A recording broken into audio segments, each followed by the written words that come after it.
The process of the improvisation is such that it is within a very strict structure. And by that I mean that we have a narrative that is pretty tightly sketched out by Mary, and the characters are defined. And we've worked in rehearsals to further define the characters and to allow them relationships that will never be seen in this film, but will add a great deal of depth and, if you will, more and more layers of the onion skin to those characterizations. Mary has an interesting process in which she asks you specific questions. It's a little bit like being in acting school, but in a good way. She asks you questions about your character and your character's past and your character's history with the other characters and what she wants and where she wants to go and what she's frightened of and her parents. And by the time you come to the first day of shooting, you have such a full notion of your character and who they are that it's almost like the character is you. It always starts off with a kind of big free-for-all, everybody coming in and I think this, I think that, I think that, and then you gradually boil it down and you get an essence of a scene. And sometimes it's really, really exciting. Of course, the difficulty as well is that it has to be, shall we say, in many scenes, improvised with a purpose or to a point or containing 6 or 7 plot points. And this was actually very much the case as well in the previous film about the newspaper's ragtail. And one might have long discourses and Mary would like you to get in 4 or 5 points, but not sort of trowel them in, just make them come in naturally, and that can sometimes be quite difficult to do. I really loved the process because throughout rehearsal and just on our own time, we as actors get complete creative control of our own character, and having that much input is really, really nice. I love it when they say turnover and you don't know exactly what you're going to say, because it makes you kind of have to wake up and you have to listen to everybody because you don't know what your next line is and you don't know what they're going to say, and it's an exciting way to work. Yeah, I really like it. The combination of the spontaneity of immediate improvisation makes a performance much more compelling and makes a movie a lot more watchable. And the reason for doing all this was I had felt that filmmaking processes that were incredibly script-driven had lost the magic. We'd turned filmmaking into such a linear process. From the word on the page to the point at which you turn over on a shot in which there is a performance just mitigates against any possibility of depth of feeling or immediate emotional response to the material. You invited the bimbo. Who the fuck is that? Who's the bimbo? The bimbo. I heard you invited her. Baby! Why do you do these things to me? Just calm down. Funny little bimbo! How dare you come here! Whoa!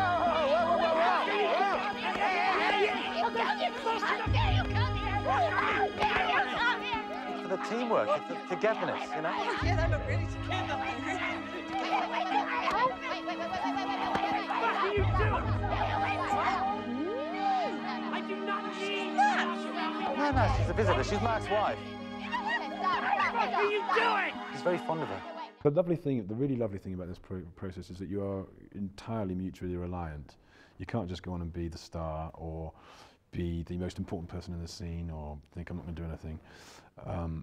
You just have to listen and respond to other people, and that creates a kind of great camaraderie because everybody wants to get on. I love it, and the people are great, apart from John.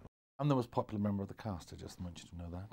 I'm deeply, deeply loved by every member of the cast, and that's marvellous. It's the only way I can work, actually. Well, in the main, Mary's casting, by hook or by crook, has been impeccable, and we have luckily got together with, one exception, some delightful people. I mean, really special, generous people. I don't think I'm talking out of school when I say, John Sessions is not one of those people. If I thought anybody was saying anything against me, it would be awful. We loathe and detest each other, pretty much. Contemptuous. I don't like John the most. He's sort of a thing unto himself. He could probably do all this by himself. He's enormously self-sufficient and remarkably skilled, very talented, enormously good. And perhaps all this is just simply coming from the jealousy and envy that his Tony Hopkins is just slightly better than mine. He's where I was 2 years before I gave up.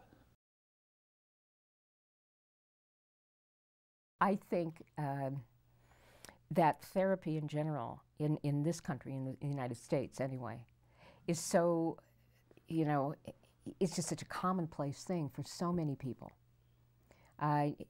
Really, no matter what the class stratification is, lower, middle, upper class, that therapists have become, on film, I think, a bit of a joke. And I wanted to participate in this film because the subject matter you're dealing with is really quite serious.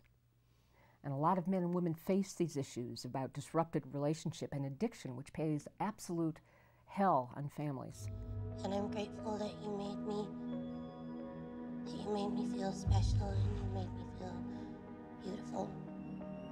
And mostly I'm grateful that you're getting the fuck out of my life and I never have to deal with you again. And Pamela can put up with your moods, and she can put up with your drugs, and she can put up with your vomiting and your... This is the happiest day of my life. Oh, wow. I feel better. I feel much better. That's very good, Jay. That's good. Very good. Doing beautiful, Jay.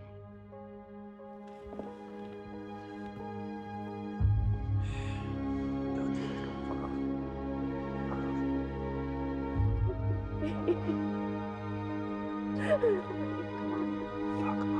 I don't want you to leave me apart.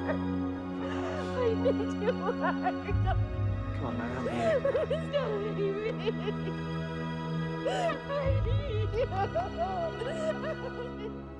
I think, you know, the 12-step programs works, I think, statistically better than any other program. And I mean, I think you don't gain anything by castigating addicts. You have to, you know, it's an addiction and you have to deal with it. And I think, you know, obviously you get good rehab places and you get bad rehab places. But good ones, yeah, I think it's, you know, people need to take time away from their life and just look at their behaviour and why they're addicts, and I think good rehab places help you do that. Well, you know, what's the line? Desperate measures require desperate remedies, you know. And there are people, and I know of people, who have or had terrible drink problems and had to do all this, you know. And it was the only way, you know. It's the old line from the great alcoholic movie, of course, is Lost Weekend, where the line is, one's too many and 100's never enough, you know. And in our business, one has friends who have been casualties, shall we say. No, I think rehabilitation is essential, and people who are ill, alcohol dependent or addicted and suffering, you know, they obviously need help, and they obviously need to find different ways to suit different people to make them well. But I think it's the specific sort of rehab centre that we're talking about and the modern, the contemporary recovery movement and the growth of that has been astounding. I think that's something that needs to be examined, and because people buy into it so wholeheartedly and they lose all sense of perspective and judgment in themselves. So it's good that a film like this is sort of trying to expose it in some way.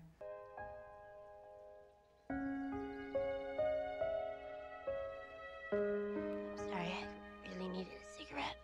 I understand. God, I need one too. Maybe. I don't know what gets into me. I see him and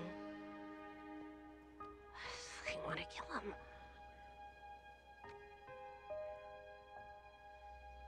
I really love him.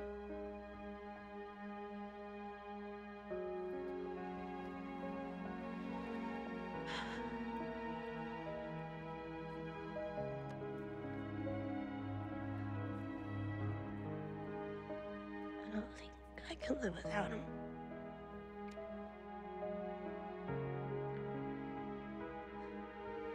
I really, really love him.